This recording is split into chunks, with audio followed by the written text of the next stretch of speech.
50 நாள் ஆயிடுச்சு. நீங்க நினைச்சீங்களா? கமருதீன் வந்து 50 நாள் தாக்கு பிடிப்பாரு. ப்ரோ இல்ல வந்து கண்டிப்பா ப்ரோ. நான் ஃபைனல்ஸே வருவான்னு நெனச்சேன் ப்ரோ நாங்க. ஏன்னா அவன் ப்ரோ அவன் அவன் அவன் என்ன ப்ரோ பண்ணல? சொல்லுங்க. ஓகே. பாடுறான், ஆடுறான், மிமிக்ரி பண்றான். வரைவாங்கிறது எங்களுக்கு தெரியும். ஆனா இப்படி வரைவான்னு எங்களுக்கு தெரியாது. ஸோ வரைஞ்சான். தீபக் அவர் எல்லாமே பண்றான் பாருங்க ப்ரோ. ரைட். ஒரு பிக் பாஸ் ரியாலிட்டி ஷோக்கு என்ன வேணும்னு நீங்க நெனைக்கிறீங்க இதுக்கு மேல?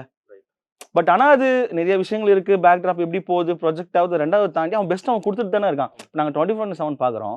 எங்களுக்கு போரே அடிக்காத மாதிரி தானே கொண்டு போயிட்டு இருக்கான். ஏன்னா நீங்க எல்லாம் பார்க்குறது 1 ஹவர் ஃபுட்டேஜ்.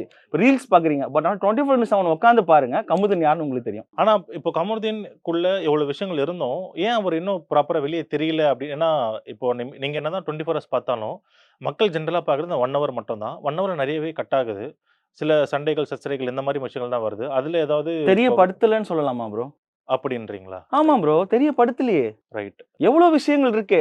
தீபக் வரைஞ்சாருன்னு சொல்றீங்க. அது 1 ஹவர் எபிசோட்ல வந்துதா? வரல. அத நம்ம ஏன் தனியா வரல? பார்த்து தான் ஏன் இது வரல? இதுக்கு மேல ஒருத்தனுக்கு என்ன கன்டென்ட் வேணும்? ஓகே. ப்ரோ அவன் என்ன எஃபோர்ட் போட்டாலும் நம்ம காட்டினா தான் ப்ரோ தெரியும் மக்களுக்கு. எல்லாரும் நீங்க சொல்றீங்க ஃபோன் ரீச் ஆகுது. ஃபோன் பார்க்காத மக்கள் எத்தனை பேர் இருக்காங்க? டிவிய உட்காந்துட்டு இப்ப என் வீட்ல என் பாட்டி இருக்காங்க. அந்த 1 ஹவர் ஃபுட்டேஜ் தான் உட்காந்துருக்காங்க. ஓடிடி கூட அவங்களுக்கு உள்ள தெரியாது. ஸோ அவங்களுக்கு நீங்க என்ன காட்டுறீங்கங்கிறது தானே மேட்ரு. அப்ப ஃபேவரிசம் இருக்கான்னு தெரியல. எனக்கு உண்மையிலே தெரியல. இருக்கக்கூடாதுங்கிறது என்னோட விஷயம். ரைட். சோ கமருதீன் பண்ற நெறைய விஷயங்கள் இன்னும் வெளிய வரல ப்ரோ. இருக்கிற விஷயங்களே வெளிய வரல. இப்ப நம்ம பேசுறோம்ல ப்ரோ. நெறைய பேர் எப்படி பேசுவாங்கன்னு நீங்க நெனைக்கிறீங்க? காட்டுனா தானே முடியும். இப்ப நான் சொல்றேன். இப்ப நான் பேசுறேன்னு வச்சுங்களேன். ப்ரோ இதெல்லாம் ஒரு பண்ணவே இல்லையே ப்ரோ. எதுக்கு ப்ரோ சொல்றீங்கன்னு என்ன திருப்பி கேட்க மாட்டீங்க? பண்றதுனால தான் நான் சொல்றேன். என்கிட்ட எல்லாமே இருக்கு. எல்லாம் இப்ப சோசியல் மீடியால இருக்கு.